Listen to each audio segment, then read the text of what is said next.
Okay, so we're going to get started.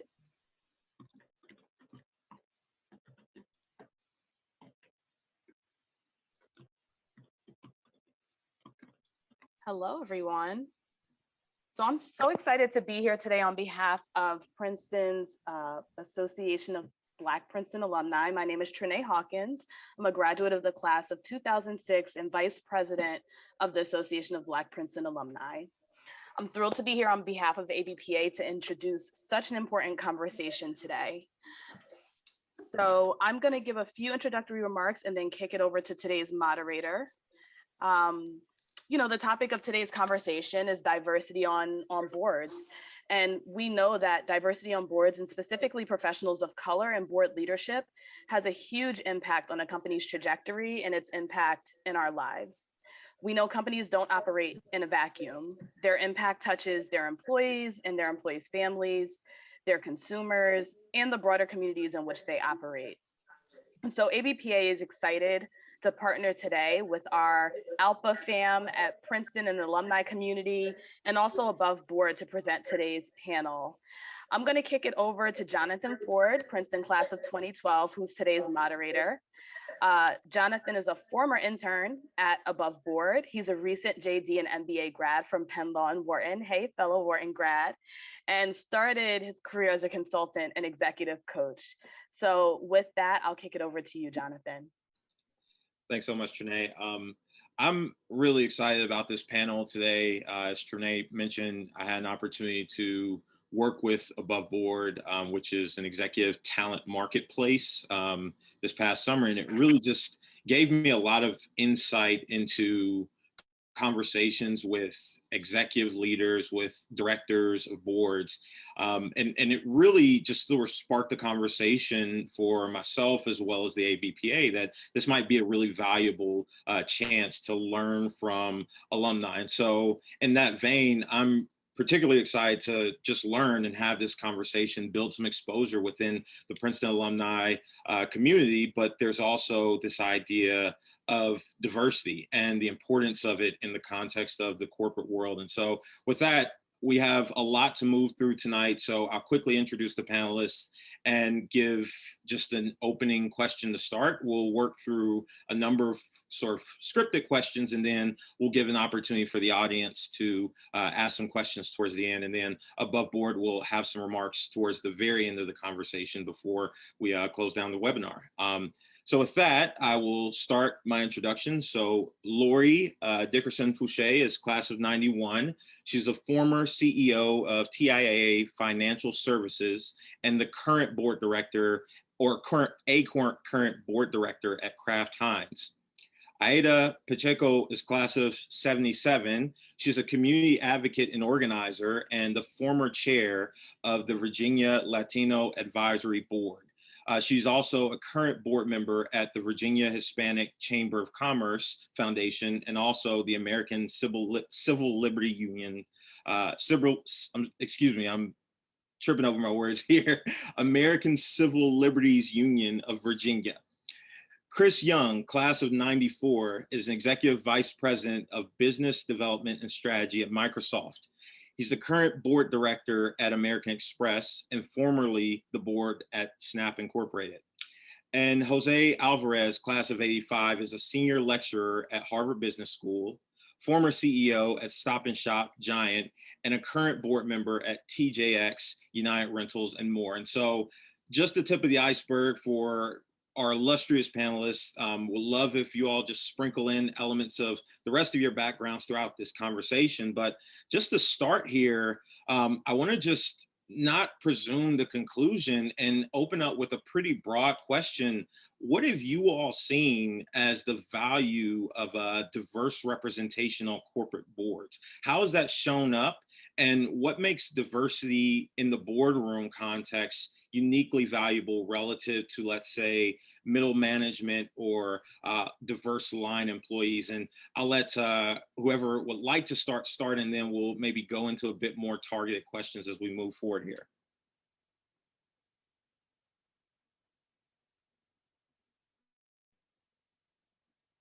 Well, Jonathan, I'll be happy to start.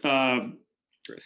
Couple of thoughts. I mean, number one, look, diversity is important at all levels in an organization, not just at the board level. But if you think about it, the ultimate responsibility for publicly traded and even private companies often resides, with the CEO and then ultimately the board, who gets to choose their CEO and ratify many of the decisions that the CEO and the leadership teams make.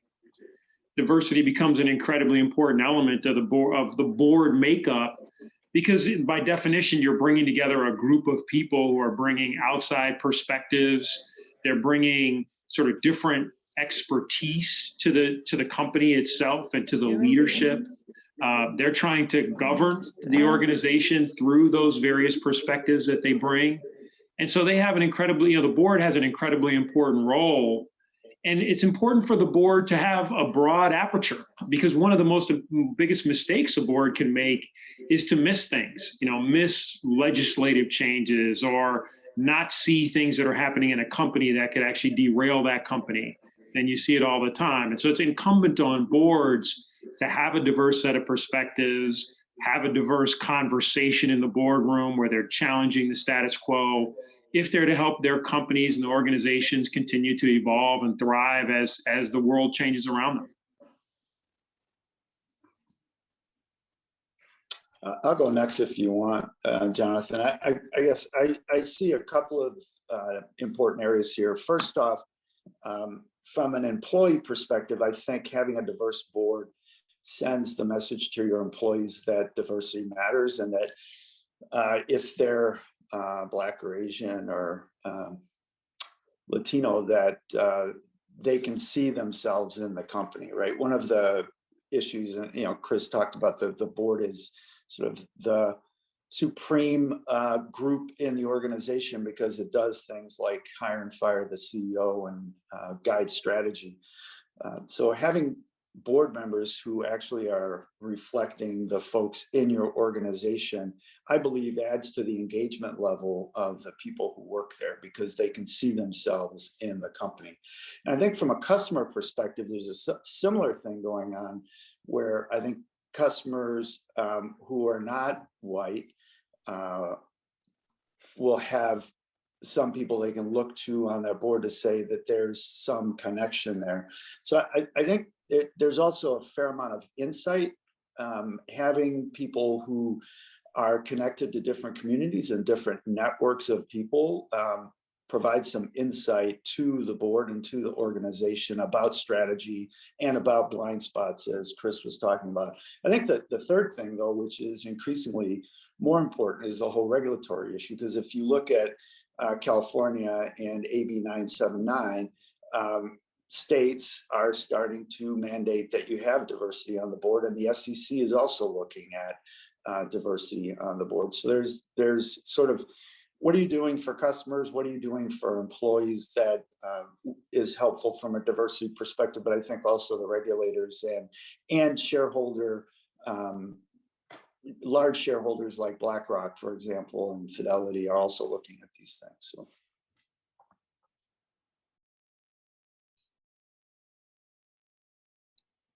Great. Thank you for that. No, it's definitely, I guess, good framing for the conversation, because I don't want to overlook or make any assumptions on this, but I'd like to just talk a bit about, you all's experiences personally on boards, and, thinking about this idea of engaging with broad stakeholders, or maybe bringing up a unique perspective in the context of the room.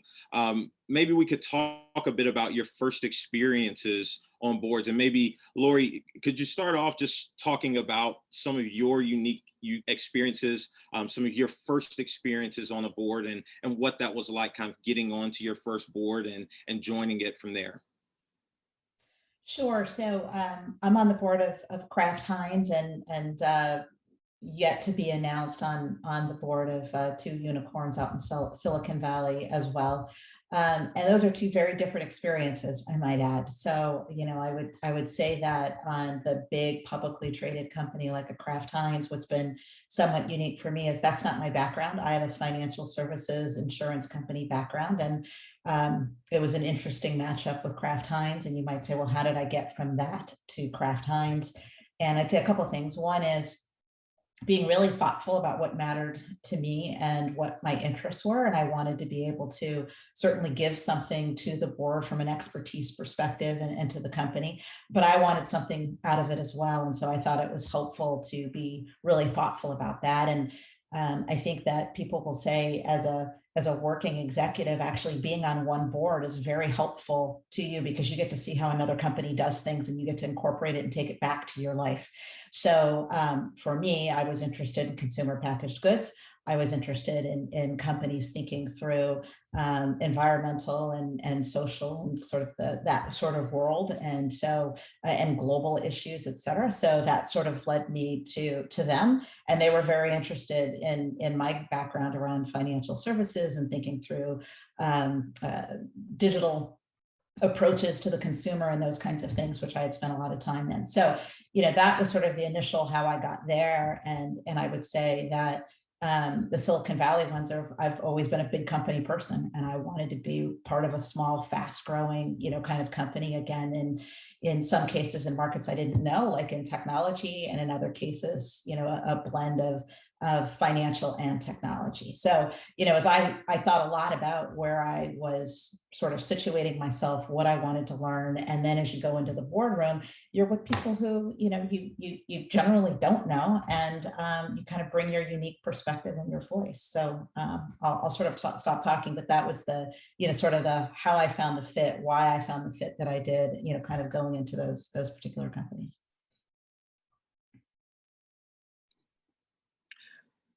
That's super helpful, Lori. Would really love to just broaden this question and hear from some of the other panelists. I mean, what was your first board experience like, and how did that differ from, working as a line manager or, even something else prior or earlier in your careers? Yeah. I'll give you a fun one. Oh, sorry. This is Aida. I'd like to chime in on that. First of all, when you asked the question about what the experience was like, for me, serving on a board in general is very empowering and fulfilling. I mean, to be able to kind of introduce an idea, to kind of help bring that idea to fruition, to help, introduce and help shape policy and actually see it implemented and see the direct impact on the community is just very, very gratifying.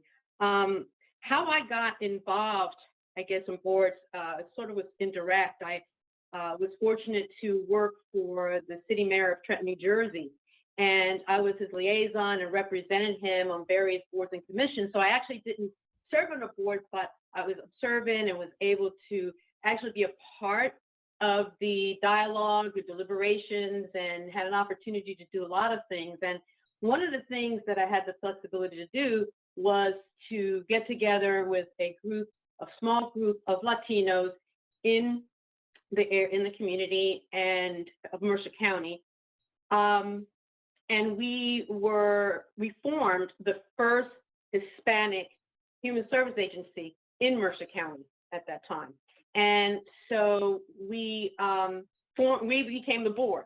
So that's how I sort of became my first experience serving on a board and happened to be its first chair.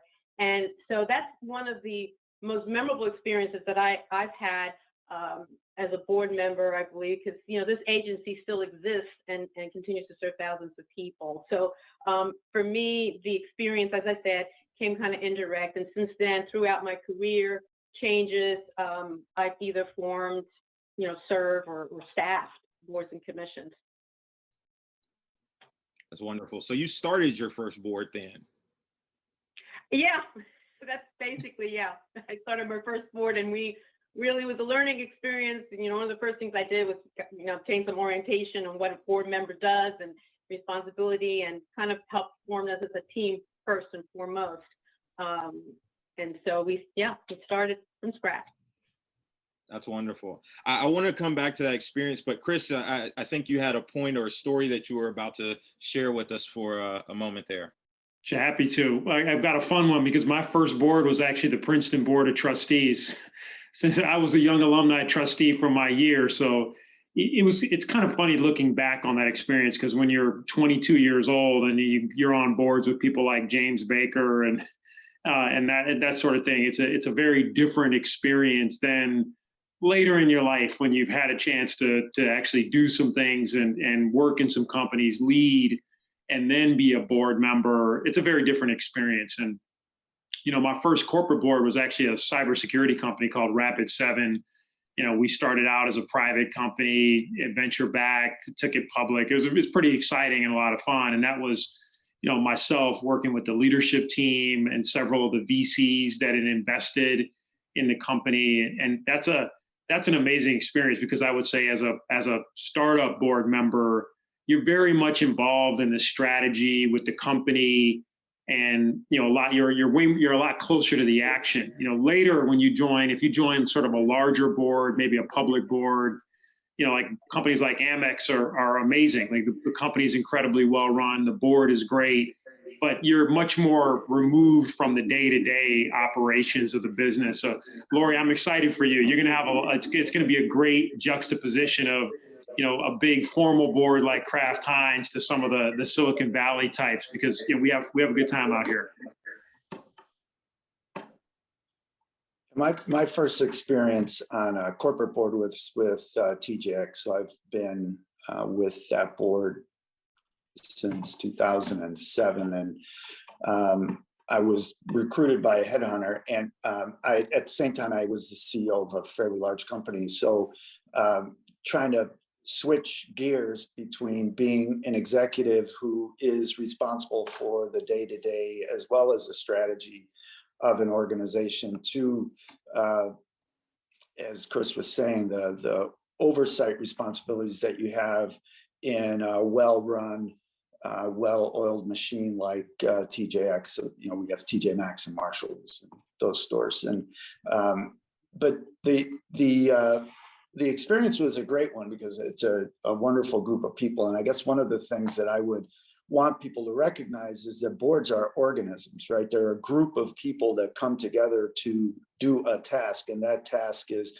to make sure that stakeholders and shareholders in particular in corporate boards are being represented and have good oversight over what's happening in the management of the company. So I guess this idea that you're part of this organism that works together is something that's overlooked quite often when people talk about boards, because they think about the audit committee and the nominating committee and the functions and the things that you have to check the boxes. But there is a culture amongst the board members that needs to be tended to, so that trust is built, and when things go not so great, people can work together to resolve the sort of governance and compliance issues that arise, or strategy issues, quite frankly, because at the end of the day, the board is responsible for the strategy as well.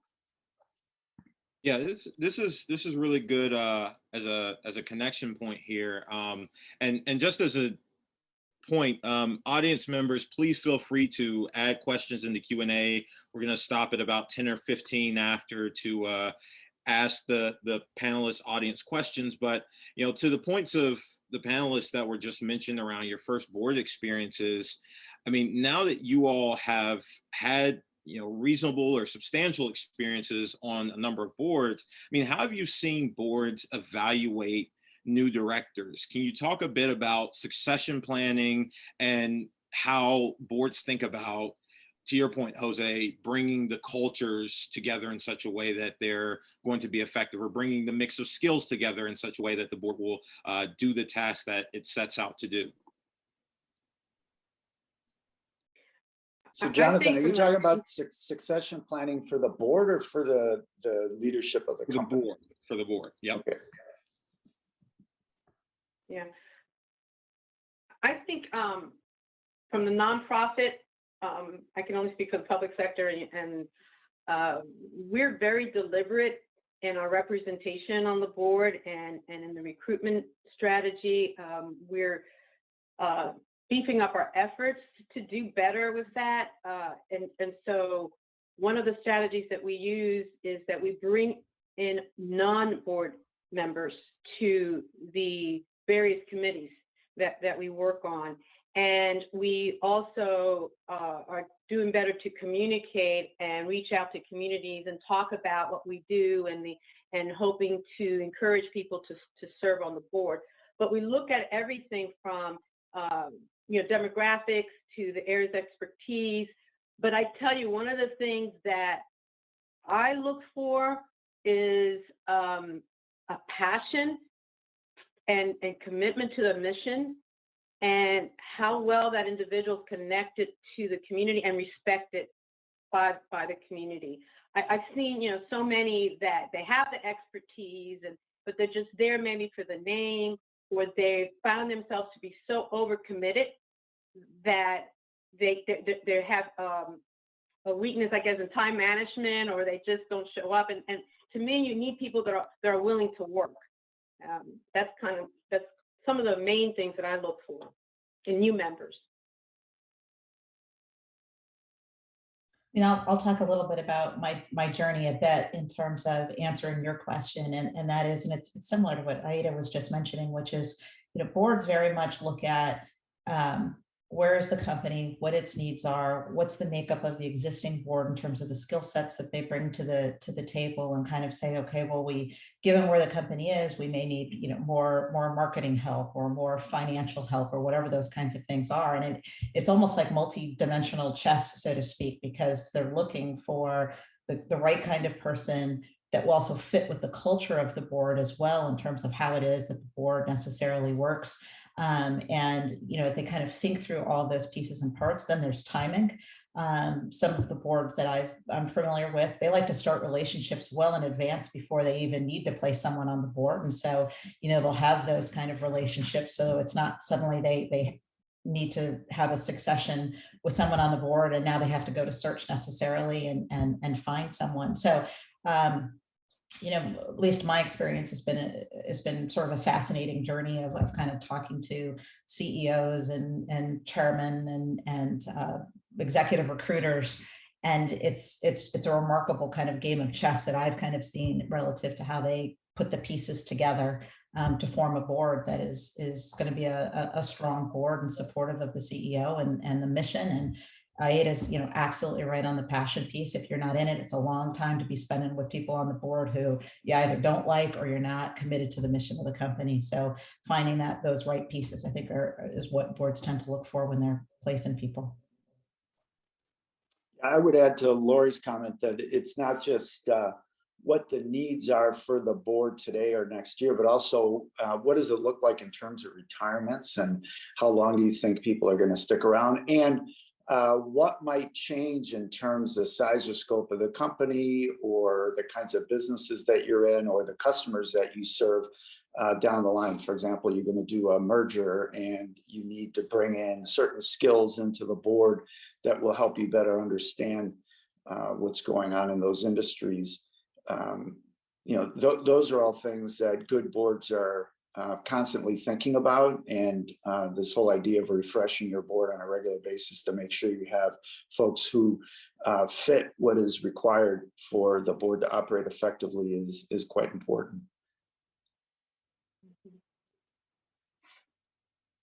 So I want to dive a bit deeper here, and it's a nice dovetail with one of the audience questions that was posed about this idea of basically how you get onto an actual board. And with the California legislation around increasing or mandating diversity or diversity quotas within the context of a board, I'm curious, especially from you all's experience. I mean, what has been the kind of recruiting experience or the process for, as an aspiring board director, you all to go through that and actually get onto a board? What was that like?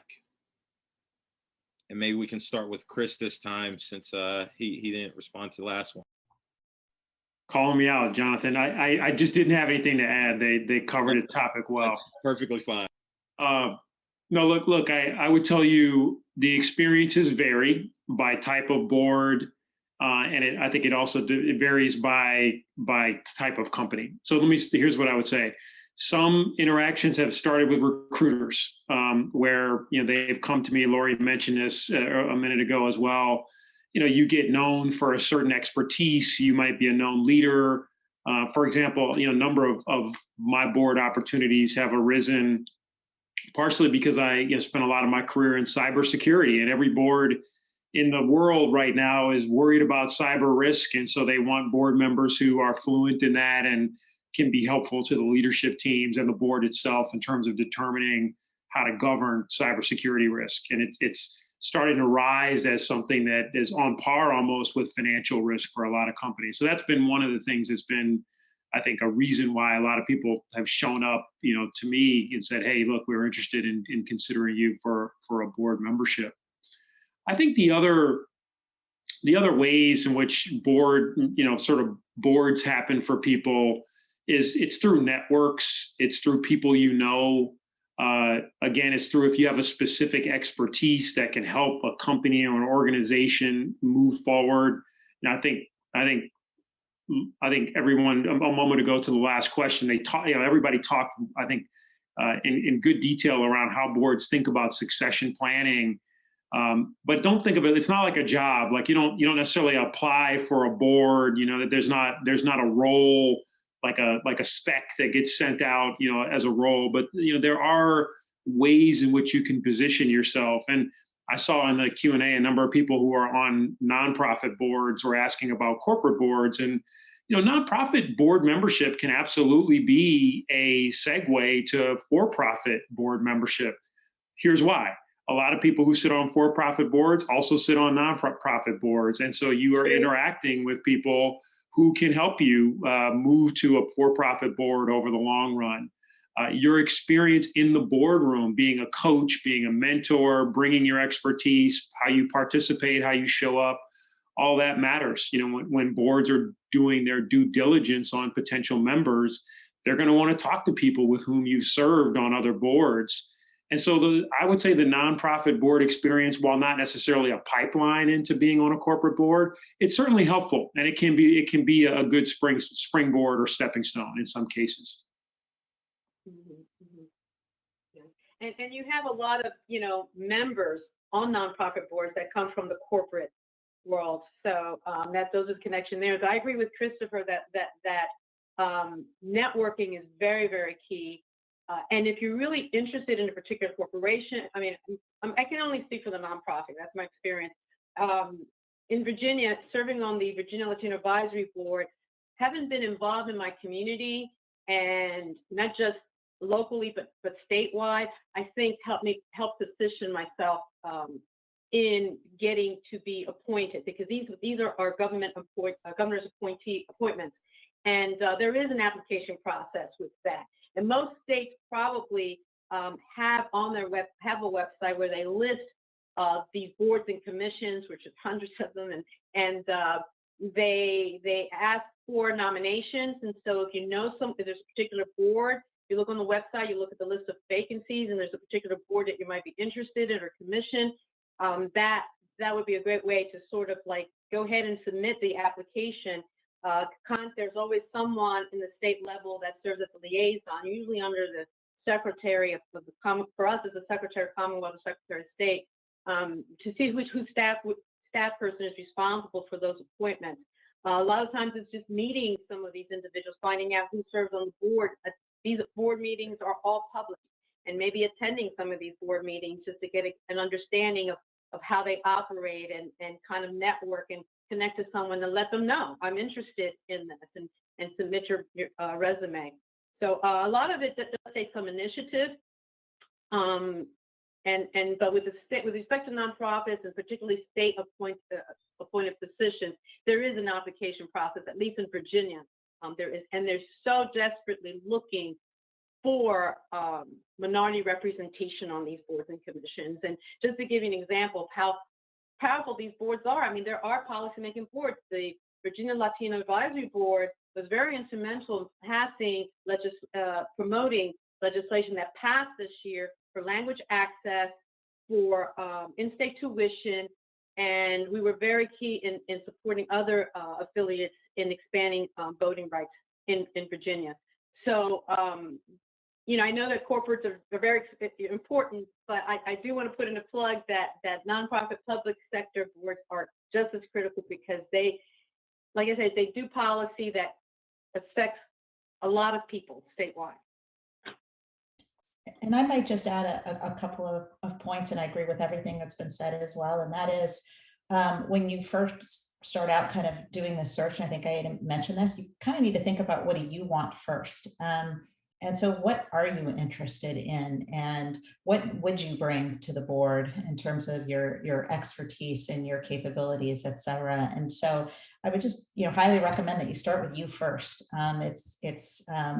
I think it's really important to do that. And the other thing too is, at least for me, when I first started out, I didn't just take my resume. I actually took my resume and changed it around so that it would speak to boards in terms of what I thought it would bring to the table. So it wasn't just what I would put together if I was looking for a job. It was a little bit different in terms of when people say, well, can you send us something about you? So, I would think about that in terms of, again, why would a board be interested in you? What do you bring to the table? Frequently, particularly if you have a job right now and you're interested in a corporate board, it's sometimes they'll ask you, well, how much have you presented to a board? Tell us about your experiences of interacting with a board, and you have an opportunity to kind of highlight those issues in terms of what you've been able to do. And then there are different committees on the board as well. And so as you think about, where you might be able to plug in to be able to be helpful. So, if I've spent a lot of time in insurance, people will think, okay, well, she must be good at risk, or she could be good in audit. And I, know financial services. And so that might be a natural fit. But I might also say, yeah, I can do that. That might be a reason for why I might want to try something else. So for me, if you're starting out on the journey, you really have to look inside first and kind of think about that so that you can connect well, I think, with when you really start getting in the mix and having conversations. And even if a board isn't exactly what you're looking for, sometimes just starting the interview process, because it's a different process, I found, in terms of the way it feels than when you're interviewing for a job. Just on the point of nonprofit board service before joining a corporate board, I think it's pretty useful too, in that most of the functions of a nonprofit board, or most of the compliance functions in a nonprofit board, are pretty similar to the ones in a for-profit board, right? So you have an audit committee because you want to make sure that the books are clean. You have a nominating and governance committee, and usually have some kind of compensation committee to deal with the compensation of the highest paid person, usually the executive director. And all of those things carry over. So my experience on nonprofit boards, which I was on a number of them before I joined a corporate board, was quite helpful, because many of the things that are sort of the plumbing or the basics of a corporate board I had seen before in a nonprofit context. So I urge my students who are usually in their late 20s or 30s to join nonprofit boards early in their careers so they can get that experience, because it will be helpful. The networking obviously is hugely important, but you also get a sense for what it is that a board does. And I think importantly, also for whether or not you think you would want to be on a board. Board service is not for everyone. And you need to understand whether or not that's going to be the case. Mm-hmm. This is great insight, and I'm looking at the time here. It's 6:13, and I know we started a few minutes late, but what I'd like to do now is start to integrate some of the audience questions, which you all have already done a great job of touching on, into some of these next few questions I have. And I'll just start off with a most recent question from the audience. What is the process of being screened for a board like? So you've potentially built a connection with either a nonprofit or corporation that wants to consider you for a board. What does the process look like from there, and how do you best position yourself beyond the actual initial conversation? I can maybe talk to that, because I'm actually in the midst of interviewing a bunch of people for board positions, because I'm the head of a non-gov committee. So I'm looking at it from the perspective of the person who's doing the hiring. And, we use headhunters, but we also use referrals from people on the board. So those are usually the two largest ways that you're going to find people for board candidates or board candidacy. In the boards that I'm on, we tend to have everybody on the board actually interview the candidate. And the reason for that goes back to what I said about a board being an organism. If there are people on the board who think, hey, I can never really work with this person, or there's something going on that doesn't sit right with me about this individual, that's important to surface in the interviews. But we generally will have some kind of set of skills. We've got a skills matrix, as Lori sort of was hinting at. There's a set of skills that the organization is looking for on the board. We go trolling for people, we find some, and then we'll have usually a small group of folks interview that person. And then if he or she passes that first interview, then you wind up having interviews with the rest of the board members. So that's usually what I've seen on the boards that I've been on over the years.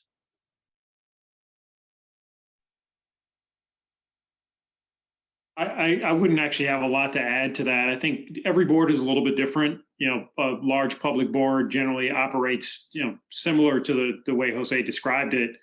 You know, there's usually a process. It's, you know, it's a two-way street, though. This is what I would say to people.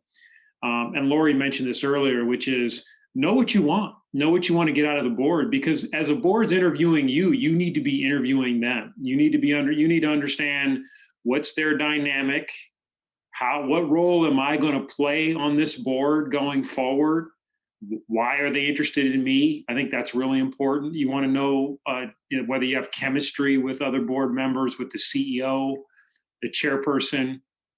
Those are all important questions to ask. I would be asking other people in the industry about the board and the board members as well. So you should think of the interview process as an opportunity to do your due diligence on the company and the board members and the CEO as much as they are doing it on you. That's what I would add. Yeah, I agree with that. That's very good advice, because it's like applying for a job. Really, the process you mentioned, very much like applying for a job. So you're The only really thing, I'm sorry, Lori, go ahead. No. I would just add, you know, two more things. I wholeheartedly am with all the other comments on that. And use your Princeton network as well. I mean, when I was doing my due diligence, it was, you know, I was able to find kind of connectivity, and I would talk to some other Princeton alums about what they thought about different people. And I found the alumni network to be really helpful and useful in that regard. And I would also say my experience with some of the, you know, sort of privately held venture-backed companies, the interview process was as much with sort of the founders and some of management as it was with just board members. And so you might be also interviewing with investors who are on the boards. And so I found the interview process, if you will, for the venture-backed companies to be much more sort of intimate and, you know, more into the details of the company than I found sort of the big corporate boards to be. Sure. Yeah, I just want to add one detail, though, or maybe a counterpoint to what Chris was saying. There are a lot of boards right now that are looking for underrepresented minorities to join their boards. And it is likely that you could get the call to interview with a board that has no other underrepresented minorities. And as you go through the interview, you may be somewhat uncomfortable about what that means. And I think Chris is right. You have to do what feels right and comfortable to you. But I also think that those sorts of boards are great opportunities to make change. And we have to be thoughtful and I think very cognizant of what the opportunity for change is.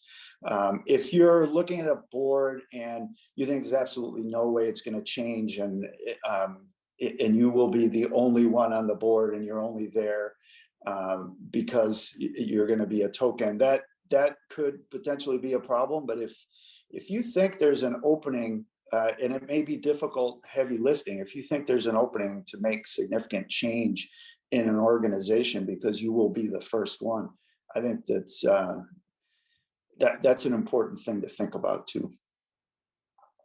Because there's a lot of boards where we would be the only ones, right? So to that end, that's a great call out, Jose. another question from the audience.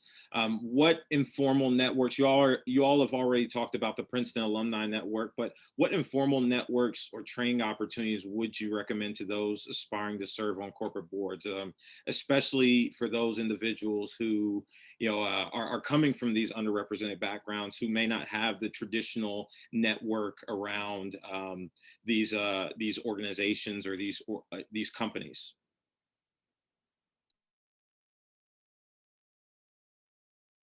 I'm sure that there are a lot of resources out there, but I don't know who mentioned it earlier, whether it was Lori or not, or Chris, but there's nothing to me like actually going out and meeting people. If they're not in your network, go if there's a particular agency organization that you're interested in, go to the organization, volunteer your time, meet with the director, meet with some of the staff, try to find out who some of the board members are.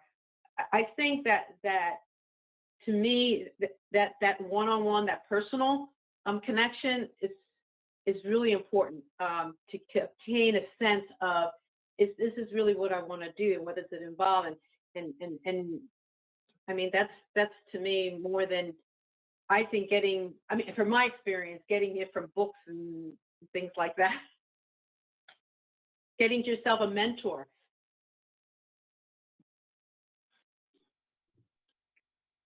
I would add there's a certain element of readiness that does matter. I mean, I probably wouldn't recommend sort of running out 1 year out of Princeton saying, hey, can I join the board of General Electric, as an example, because you might not be quite ready.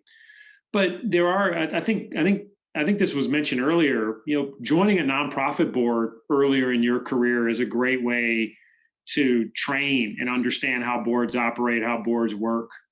But a lot of times your career expertise, what you've learned as an expert in a given area, what you've learned as a leader in companies, those experiences will matter a lot. One thing I tell people is, it's great to want to be on a board, but you need to focus on your day job first. Like, if you're not great at what you do every day, it's probably not the best thing to go focus on being on a board. So, because the two do go hand in hand, and people are going to want you because you're an excellent executive, or I saw somebody mention being a researcher. Maybe you're a professor and you have a deep expertise in a certain area. There's so many different reasons why a board might be interested in you. You may be someone who's got great connections in government and expertise that can, again, help a for-profit board. So it's important to bring something to the table that's unique, and in many cases reasonably deep, and that's going to position you well, not only to be brought onto the best boards, but also to actually contribute something effectively to those boards once you join. Chris, I want to double click on that point, because Lori mentioned something earlier with regards to her background as well. And I know you were a founder in the past, and it eventually led to, in some capacity, your career led you to being on a board. Can you talk about some of that experience and how, especially being in Silicon Valley in the world of tech, it might have helped to be a founder? Lori, could you talk about, following that, maybe some of your experiences, moving into being on a board, and how your particular experience with risk and audit has helped you, or financial services has helped you in the context of identifying strengths for a given board that may not be in the sector that you spent most of your career in? Lori, you want to go first? I can follow you. Okay. I sort of made a comment around thinking about spending some time thinking about what you bring to the table. And it's really easy, I think, to think about, well, I'm financial services, and certainly I had a lot of phone calls on other financial services firms. However, I'm in the business as well. And so I didn't want to create conflicts for the job I have now, or jobs I may have. Sometimes your own company may have rules around what types of companies you can be a part of. And so sort of thinking about your industry and maybe what are cousins to your industries in terms of where what you do is applicable to that industry. I think has been useful to think about background. So you certainly have your industry and how it may help and apply to the industry that you're interested in. And then you have your own skill sets. I think that you have where I understand financials. I've had to sign off on public company financials in my prior job. So that in and of itself, and my capability of understanding financials makes it such that I'm a qualified financial expert, or QFE as they call them. So in that parlance, I can serve on audit committees if I so choose, which I'm doing for Kraft Heinz. And so certainly risk committees, insurance companies take risk, manage risk. That's what they do. And so every company has risk that they want to manage. So for me, it's kind of an easy fit to say, this is what I've done. This is what I can kind of bring to the table. But then I think there's other things, that are either interests or things that you did in your job that you have to really kind of think about, as well, where, thinking through what's happening in the environment and what's happening with customer experience and those kinds of things, and marketing. It sort of applies to multiple industries outside of yours. So that's why I'm so big on thinking about what you bring to the table, so that you can think about what industries, what types of companies that you can apply that to.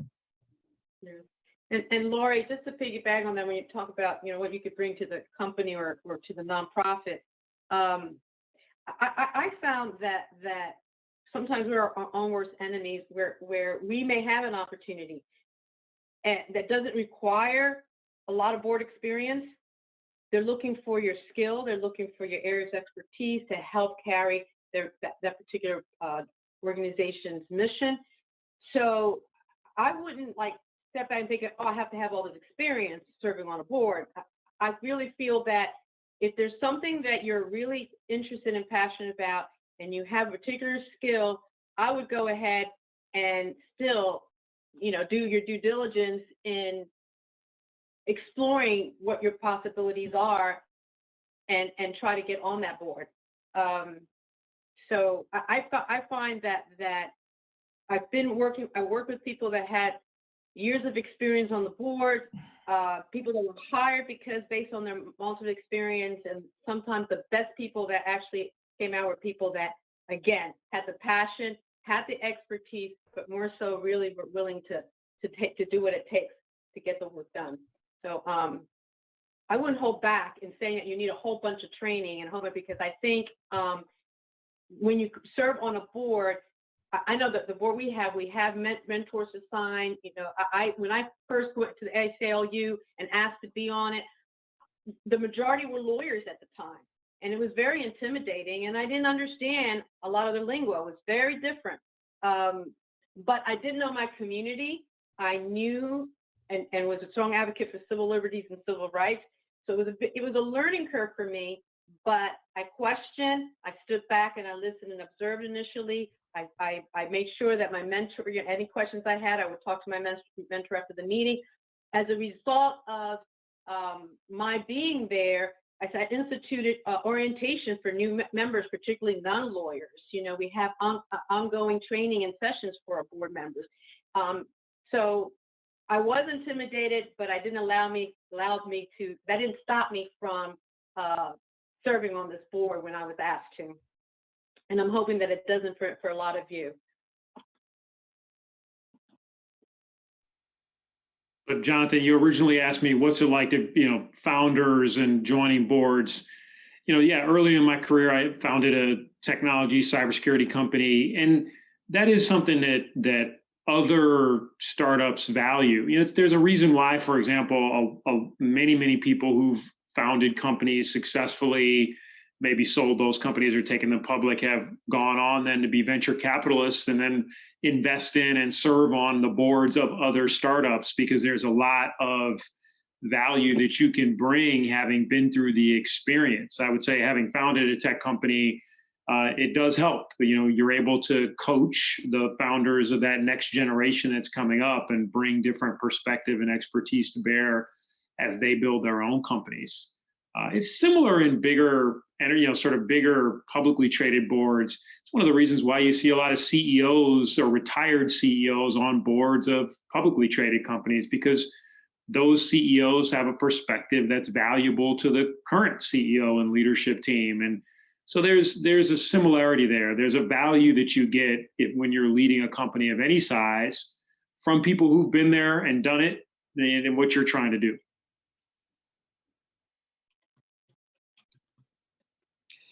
Excellent, excellent. So, excuse me, I'm looking at the time here, and we're coming to the end of our panel, our formal panel, and Q&A session. And so, really, just want to thank you all for your thoughts, your perspectives. The last question that I'll share here is, the world is constantly changing. There's so much that's happening.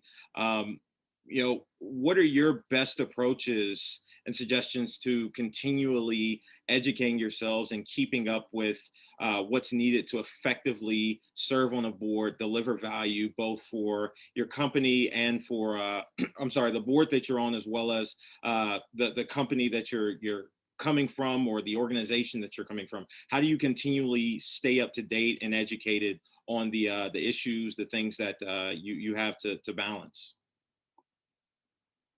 Gosh, you got to say, I mean, someone mentioned earlier, I think it was Jose, about, the board is not for everyone. I mean, you really have to be committed. If you're committed to the mission, and it's going to require you to stay up to speed on the issues, and staff, if you have a really good staff like we do with the ACLU of Virginia, for example, they pretty much keep us on top of the issues, what's happening, and we need to make sure that we take the time to read that information so that we could be very deliberate, very intentional in the decisions that we make.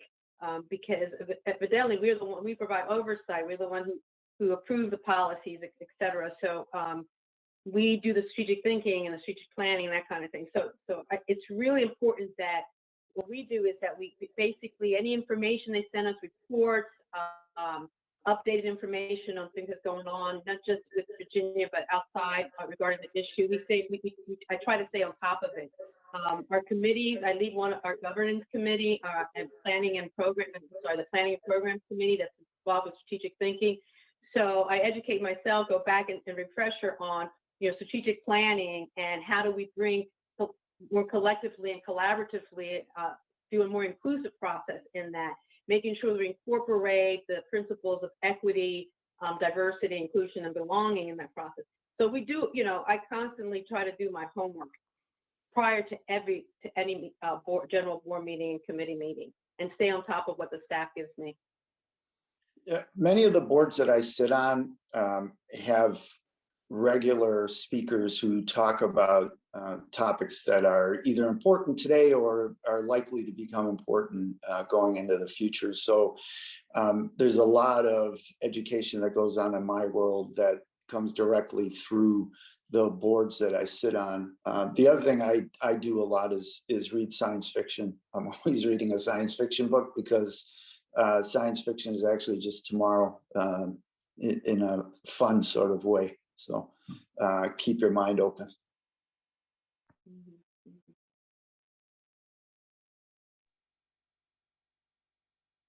I'll just add, a lot of reading, a lot of prep for boards, and I try to bring together the different worlds that I'm a part of. Talking to people, this is where networking can be purposeful, where you're actually exchanging information with others, learning from them. I think that's really important. I think just a continuous process of learning in all aspects of what you're doing is valuable, both in your role, your day job, so to speak, as well as the board you're on.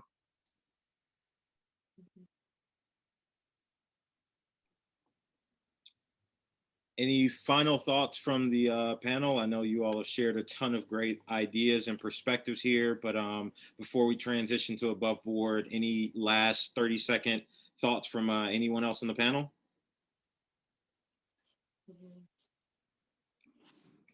All right. Well, thank you all for all this wonderful information. And with that, I will pass it over to Lucinda Duncalf, who is the founder and CEO of AboveBoard, and she'll share some thoughts as well as some insight on AboveBoard. Thank you, Jonathan, and thank you all for having us today. We're really happy to work together with the Princeton alumni on the event.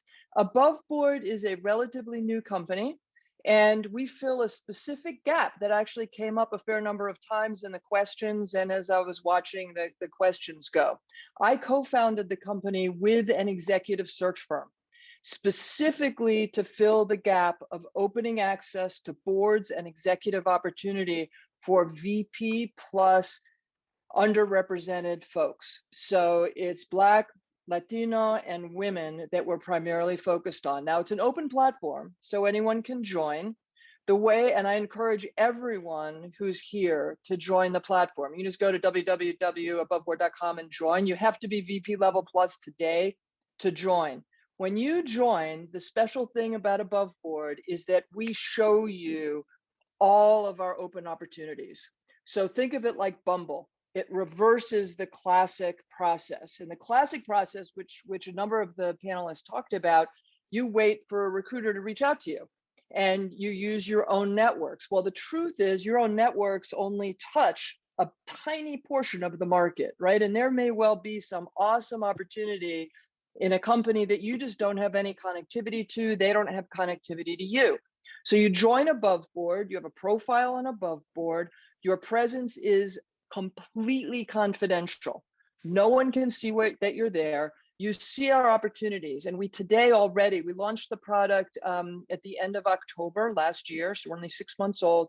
We have 640 Class A opportunities. Most of our opportunities today are in what I call the growth ecosystem. So a number of folks talked about the venture-backed companies. It's a venture-backed and private equity-backed companies. We do have executive roles in large corporate. They're mostly in technology or digital. We don't have much yet that's traditional, although I'll say our first, we had 2 board hires, and then the next one was a HR person at Panera, who I wouldn't say was particularly growth ecosystem. So I encourage you to join. What it does is you say, hey, you see all the opportunities, you have the power and control in the process. So you get to say, hey, I'm interested in this. You show up on the portal on the side of the recruiter. The recruiter says, yes, we think you're qualified. No, you don't. One of the secrets of the way this all works that I don't think was mentioned, I didn't quite get on right at the beginning, but I don't think was mentioned, is there's a really terrible dynamic, I believe, in the exec search industry.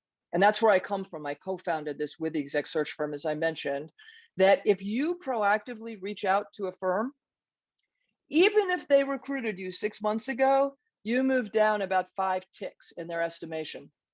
You're called actively looking and devalued. What you do on AboveBoard obviates that. The reason that the employers are there is that the current solutions are not working to connect them with the diversity of talent that they need. So it's a whole new model. It allows you to see, control the process, and engage. So far we have, just to set expectations, it's a board conversation. We've had 20 to 25 board roles at any given time. That's sort of typical for us. We have a major initiative underway right now with the law firm Cooley, Carta, some of you may know, software that's used in boardrooms, to bring more and more board listings on. So if you join now, you'll see, a couple dozen. Over the next 6 months, we hope that you'll see, 100. Most of them in mid-sized companies, so pre-IPO, some post-IPO. Our first placement was in a company that went public 2 months later. So that's the arena we play in. I'd encourage everyone to join.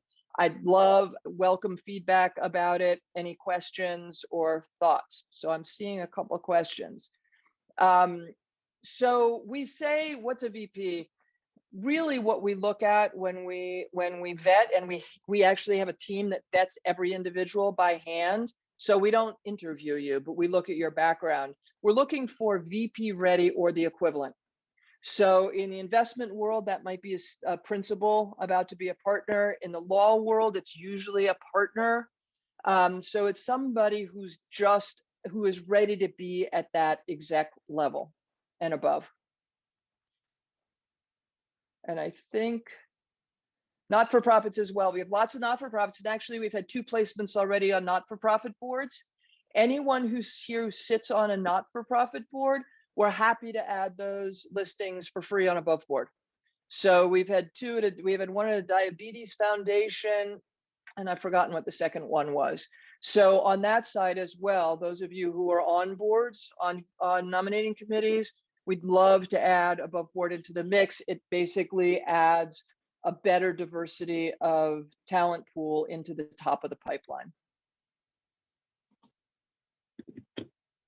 And my email, just so you all know, is just lucinda@aboveboard.com. I'm happy to engage with any of you together. And I think that's all that I have. So I'll pass it back to Trinae to close us out today. Thanks, Lucinda. I am just like overwhelmed. That was such a phenomenal conversation. I loved one of the points we opened on, which is that diversity is critical at all levels of a company or organization. And today's conversation highlighted just how important diverse representation is at the board level. So we're just so grateful that we were able to help bring this conversation to you all today. I'll just close by saying, on behalf of the Association of Black Princeton Alumni, I'd like to thank today's panelists, Jose, Lori, Aida, Christopher. We're so grateful for the perspective and wisdom you shared today. Jonathan, thank you for fostering such a rich and robust conversation. Thank you to all of today's attendees. If you're interested in learning more about AboveBoard, I'm going to drop their website in the chat. And also, Lucinda, thank you so much for offering yourself up and dropping your contact info into the chat. Also, if folks are interested in more events like today's conversation, ABPA has been taking advantage of this virtual environment we're living in, really tapping into our really phenomenal alumni community, both members in our organization and the broader Princeton alumni community. And so please follow us on LinkedIn. I'm going to drop these in the chat as well. And you can also get access to today's recording if you want to revisit any of the conversation. And last but not least, thank you to AboveBoard for your leadership in this space and for partnering with us to bring forward such an important conversation today. So thank you all for joining, and have a wonderful, wonderful day. Thank you. You too. Everyone have a great evening. Bye. Bye-bye.